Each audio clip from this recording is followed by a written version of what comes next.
ఈ రోజు జరిగినటువంటి ప్రజాశాంతి పార్టీ యూట్యూబర్స్ సమావేశంలో బాబు మోహన్ మాట్లాడుతూ కేఏపాల్ ప్రపంచ శాంతి దూతని, దేవుడు పంపించిన వ్యక్తి అని, తన వల్ల మాత్రమే ఇప్పుడున్న ప్రస్తుత సమాజం బాగుపడుతుందని, కొన్ని లక్షల కోట్లు అప్పులు తీర్చాలి అంటే ప్రస్తుతం ఉన్న పార్టీలు ఏవైనాను మరలా అప్పు చేసి మరలా జనాల మీదనే ఆ భారాన్ని మోపుతారని, ఏ పార్టీ ఇప్పుడు అధికారంలోకి వచ్చినా ప్రజలు నష్టపోతారని డాక్టర్ కేఏపాల్ గారిని విశాఖపట్నం నుంచి గెలిపించి పార్లమెంటుకు పంపిస్తే ఖచ్చితంగా ఆయన నిధులు సేకరించి మన అప్పులను తీరుస్తాడు. ప్రతి ఒక్కరికి కూడా సమాధానంగా నిలబడతాడు. మన భవిష్యత్తులోని మారుస్తాడు. అదే విధంగా ఉచిత విద్య, ఉచిత వైద్యం ఎక్కడైనా ఇంకెక్కడైనా మీకు అందిస్తారని వాగ్దానం చేస్తారు. ఈ కార్యక్రమంలో ప్రజాశాంతి పార్టీ నాయకులు, పెద్దలు, వందలాది సినిమాల్లో యాక్ట్ చేసి ప్రజల మన్నన పొందినటువంటి కమెడియన్ నటుడు బాబు మోహన్ మరియు national sports person Jilakara Ravi, national coordinator M Babuji, Yesupadam, district coordinators M Haso, Hanok, Mahesh, Subhakar, M Lalitha Bhavani, Raju, Swathi తదితరులు ఈ కార్యక్రమంలో పాల్గొన్నారు. ఎవరైనా పోటీ చేసిన క్యాండిడేట్ కావచ్చు, క్యాండిడేట్ పోటీ చేసిన వాళ్ళ పార్టీకి కావచ్చు, కనుక మీ సహకారం ఎంత మాకు అందిస్తే మాకంత విజయానికి మేము దూసుకెళ్తాం. ఇవాళ రేపు ఒకతను బర్రెల దగ్గర పేడ తీస్తున్నాడు. నేను మా దగ్గర సుభాష్ రెడ్డి అని పెద్ద లీడర్, ఆయనకు 200 ఎకరాల రైతు ఆయన. నేను మాట్లాడుతున్నా, అది కాదు అన్నా అని నాకు చెప్తున్నాడు. తమ్ముడు అది కాదు సుబ్బు అని మాట్లాడుతున్నాను. ట్రింగ్ ట్రింగ్ అని పేరు మోగింది ఫోను. ఈ కాదు పశువుల అది ఏమంటారు, అది గొడ్డు కట్టేసి ఇది ఏమంటారు, అది తొడ్డి. ఇందులో సెల్ మోగుతుంది ఏంటి అన్నట్టు చూస్తే పేడకల్లు తీసినోడు అటు వంగే ఉన్నాడు. ఈ జేబులోంచి సెల్ ఫోన్ తీసి ఇతని హలో అని మాట్లాడుతున్నాడు. వారిని అక్కడ దాకా పోయింది సెల్ ఫోన్ అనుకున్నా. మామూలుగా నాట్లేసేటోళ్ళు కూడా టీవీలో ఏమొస్తున్నాయి, ఏం న్యూస్లు వస్తున్నాయి కూడా వాట్సాప్లో చూసుకుంటున్నారు. అంటే అంత దూరం వెళ్ళిపోయింది వీటి ప్రాముఖ్యత.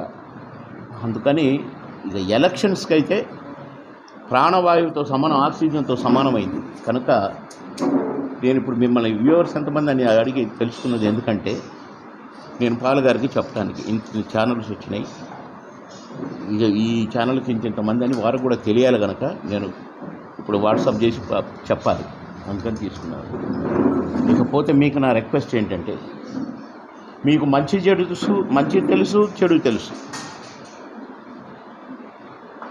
చెడ్డోడెవడో తెలుసు, మంచోడెవడో తెలుసు, పనోడెవడో తెలుసు, పందొంగెవడో తెలుసు.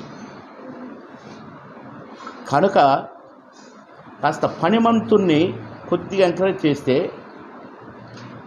పావల చేసినోడు రూపాయల పని చేస్తాడు. డిస్కరేజ్ చేస్తే వద్దులేరని ఒక మంచి సేవకుడు, ప్రజలకు సేవ చేయడానికి వచ్చినాడు వెనక్కి వెళ్ళిపోతాడు. చెడ్డోడే ముందుగా అవుతాడు. ఇక డబ్బు, ఇది ఎన్ని రకాల ప్రలోభాలకైనా గురి చేస్తుంది. డబ్బు మందు. కానీ డబ్బు మందు కాదు మనమ్మటి ఎప్పుడు ఉండేది. ఆ ఎలక్షన్ 15 రోజులే.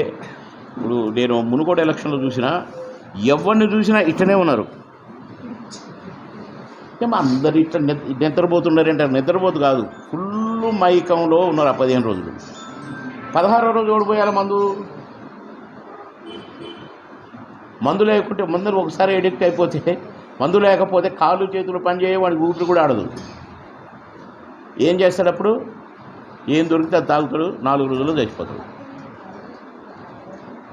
సమ్మక్క సారక్క దగ్గర ఆ కుటుంబ సభ్యులు అక్కడ పనిచేస్తారు.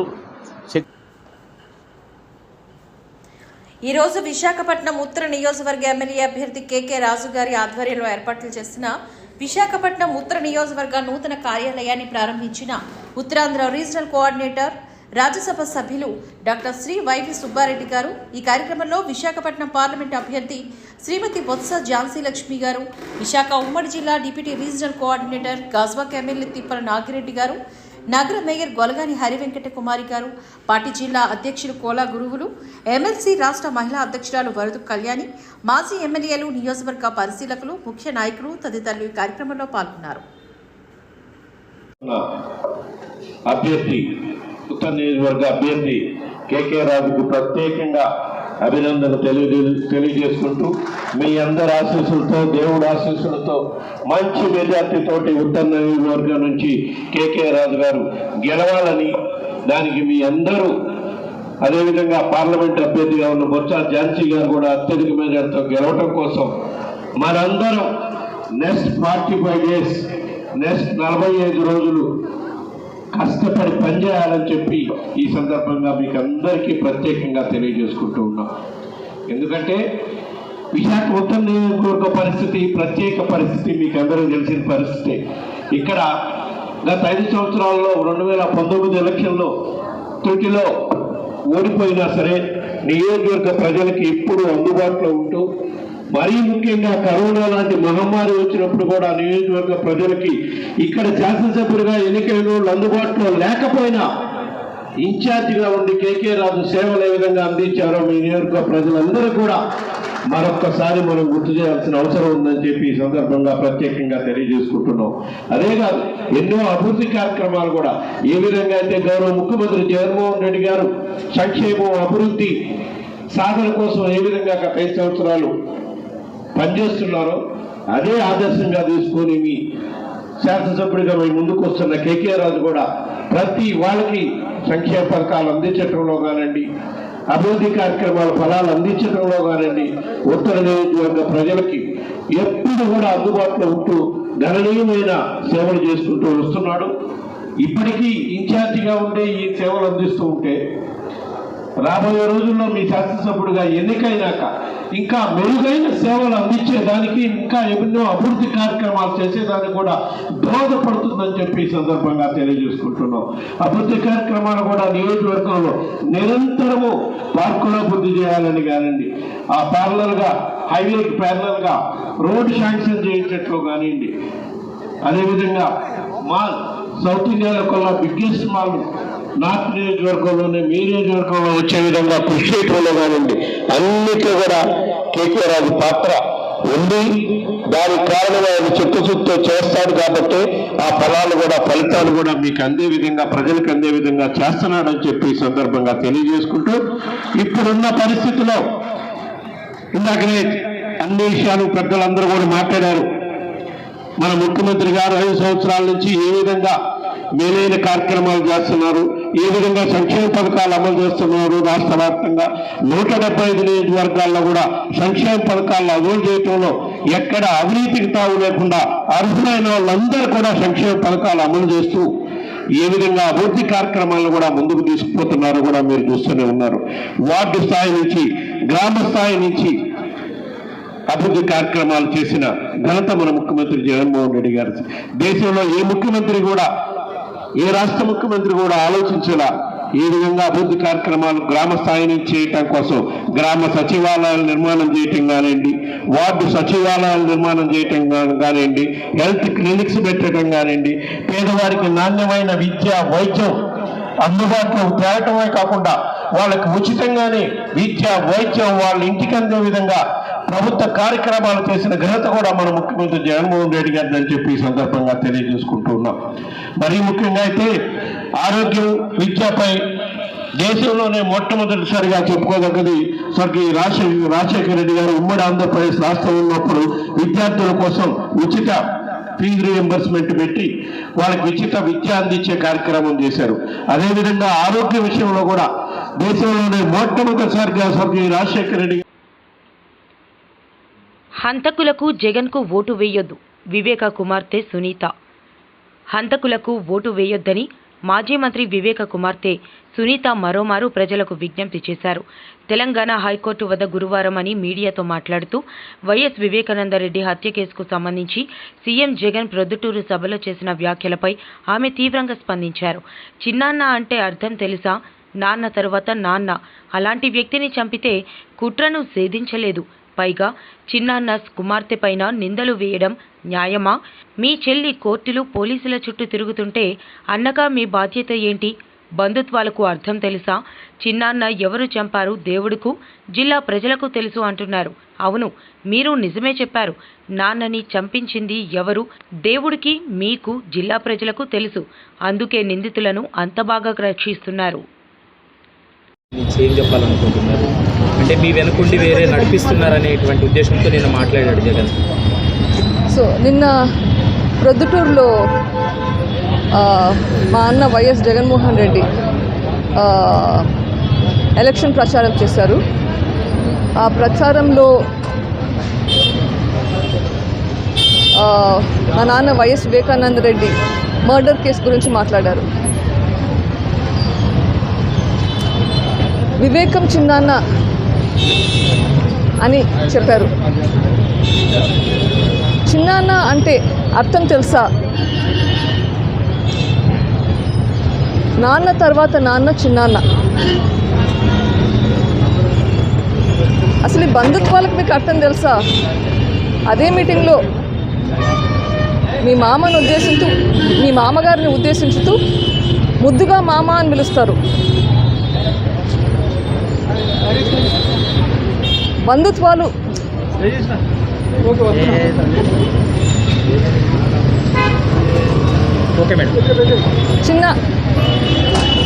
చిన్నాన్న అంటే మీ నాన్నతో సమానం. అట్లాంటి చిన్నాన్న చనిపోతే ఆ చావు వెనుక కుట్ర ఏంటి అన్నది నిర్ధారించకుండా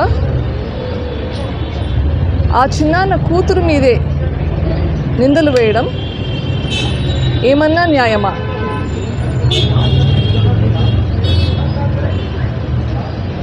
నీ చెల్లెలు కోర్టుల చుట్టూ, పోలీసుల చుట్టూ తిరుగుతుంటే అన్నయ్యగా నీ బాధ్యత ఏంటి? అమ్మా, నేనున్నాను నీకోసం, నువ్వు ఇట్లా తిరగద్దు, నీ పని హాస్పిటల్లో పని చేసుకోవడం అని చెప్పేది పోనిచ్చి నా మీదే కేసులు పెడతాడు.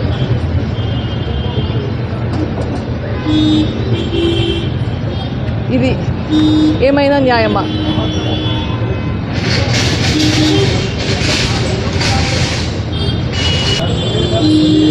చిన్నాన్న చనిపోతే 5 సంవత్సరాలు అయింది. ఈ 5 సంవత్సరాలు మీదే గవర్నమెంట్. ఏం చేశారు? ప్రతిపక్షంలో వాళ్ళలాగా మాట్లాడడం కరెక్టా? ఇవాళ మీ ముందుకు వచ్చి నేను మాట్లాడాల్సిన అవసరం ఎందుకు వచ్చింది? ఆయన చేయాల్సిన పని చేయకపోవడం వల్ల కదా. నేను నా అంతఃకరణ శుద్ధితో చెప్తున్నాను, నేను చెప్పేదంతా నిజం. ఆయన అట్లా చెప్పగలుగుతాడా? అది చెప్పినా నమ్మే పరిస్థితి మనకి. ఆయన ఒక మాట అన్నాడు, దేవునికి తెలుసు, ఈ జిల్లా ప్రజలకందరికీ తెలుసు వివేకం చిన్నాన్నని ఎవరు చంపారు అని. కరెక్ట్గా చెప్పారు. దేవునికి తెలుసు, ప్రజలకందరికీ తెలుసు, మీకు కూడా తెలుసు. అందుకేనా చేయించిన వాళ్ళని అంతగా ప్రొటెక్ట్ చేస్తున్నారు.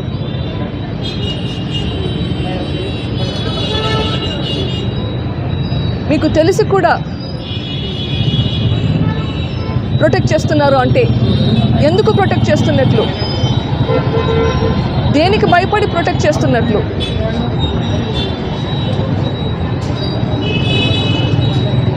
అని నేను అడుగుతున్నా. ఎన్ఫోర్స్మెంట్ టీములు మరింత చురుకుగా పనిచేయాలి. జిల్లా ఎన్నికల అధికారి డాక్టర్ ఏ మల్లికార్జున, పోలీస్ కమిషనర్ డాక్టర్ ఏ రవిశంకర్ వెల్లడి. సాధారణ ఎన్నికల కోసం జిల్లాల్లో నియమించిన వివిధ ఎన్ఫోర్స్మెంట్ టీములు మరింత చురుకుగా పనిచేయాలని జిల్లా ఎన్నికల అధికారి, జిల్లా కలెక్టర్ డాక్టర్ ఏ మల్లికార్జున, పోలీస్ కమిషనర్ డాక్టర్ ఏ రవిశంకర్, రిటర్నింగ్ అధికారులు, ఎన్ఫోర్స్మెంట్ ఏజెన్సీల నోడల్ అధికారులను ఆదేశించారు. సీజర్స్ చేయడంలో రాష్ట్ర స్థాయిలో మన జిల్లా ముందు వరుసలో ఉండే విధంగా అధికారులు కృషి చేయాలని ఆకాంక్షించారు. గురువారం కలెక్టర్ కార్యాలయ సమావేశ మందిరంలో election seizures management system ESMS పురోగతిపై జిల్లా ఎన్నికల అధికారి, జిల్లా కలెక్టర్ మరియు పోలీస్ కమిషనర్ సంబంధిత అధికారులతో సమీక్ష సమావేశాన్ని నిర్వహించారు.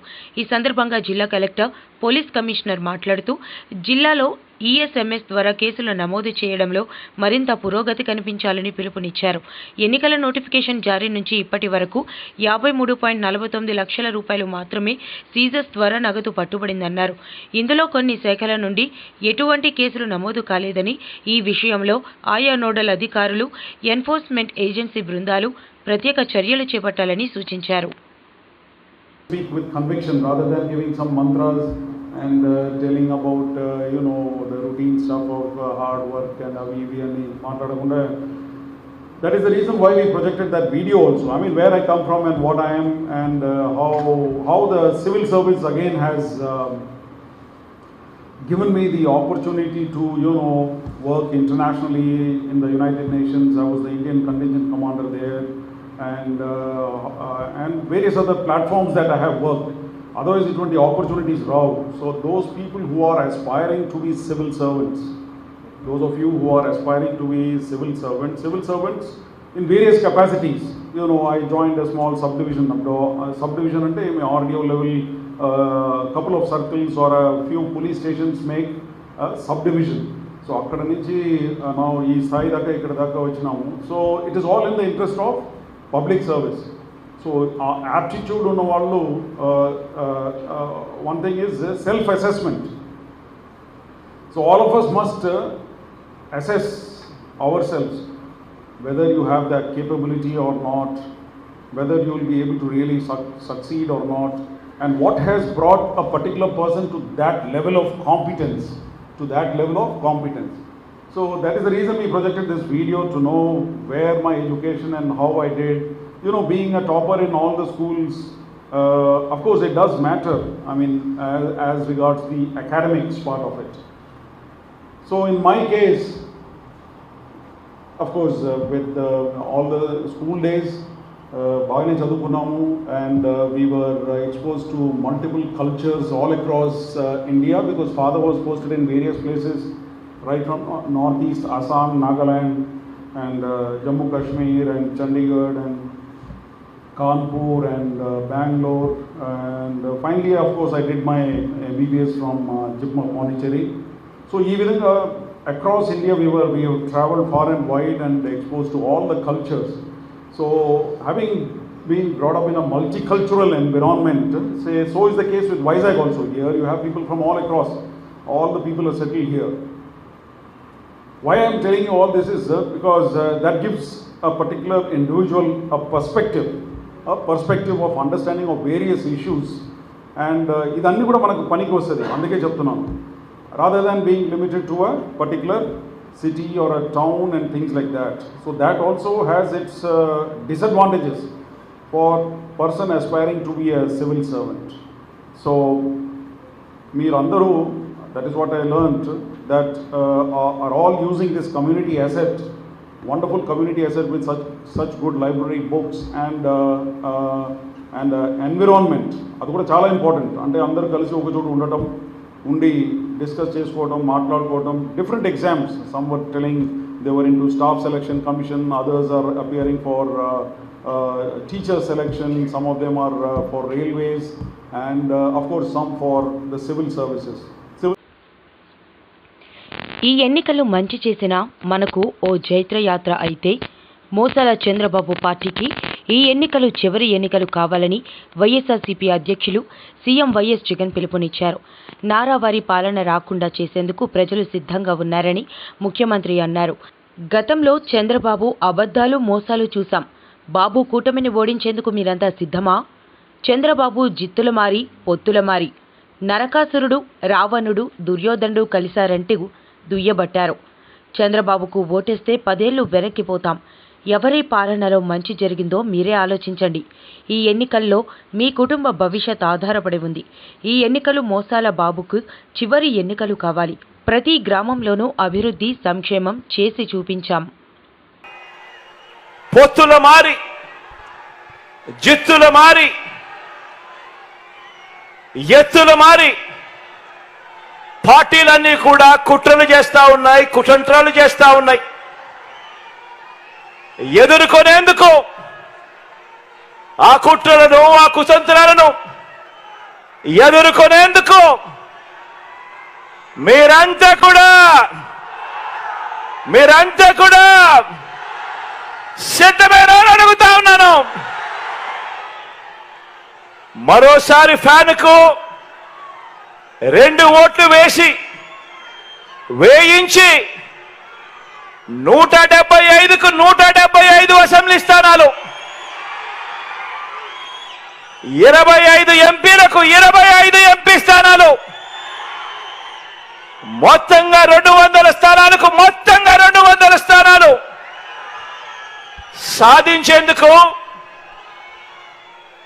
సాధించి డబుల్ సెంచరీ సర్కార్ను స్థాపించేందుకు మీరంతా కూడా సిద్ధమేనా అని అడుగుతా ఉన్నాను. ఈసారి జరిగే ఎన్నికలు కేవలం ఎమ్మెల్యేలను, ఎంపీలను మాత్రమే ఎన్నుకునేందుకు జరిగే ఎన్నికలు కావు. కేవలం ఎమ్మెల్యేలను, ఎంపీలను ఎన్నుకునే తతంగం మాత్రమే కాదు. ఈసారి జరగబోయే ఈ ఎన్నికల్లో మన ఓటు వేసి మన 5 ఏళ్ల ఇంటింటి ప్రగతిని, వచ్చే 5 సంవత్సరాలు కూడా ఇప్పుడు జరిగిన మన ఇంటింటి ప్రగతిని వచ్చే 5 సంవత్సరాలు కూడా ముందుకు తీసుకువెళుతూ కొనసాగించాలనా,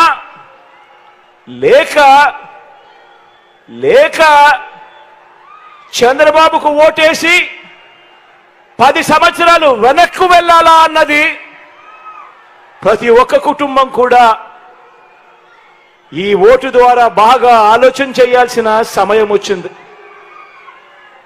ప్రతి ఇంట్లో ఉన్న ప్రతి ఒక్కరూ కూడా ఆలోచన చేయమని కోరుతా ఉన్నాను.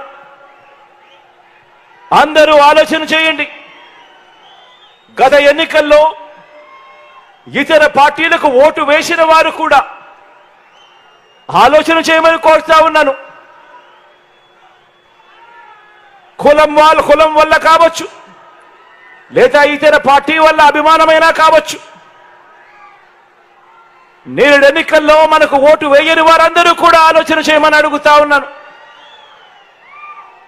ఈ ఎన్నికల్లో వేసే ఈ ఓటు కేవలం ఎమ్మెల్యేలను, ఎంపీలను ఎన్నుకునే ఓటు కాదు. ఈ ఓటుతో మన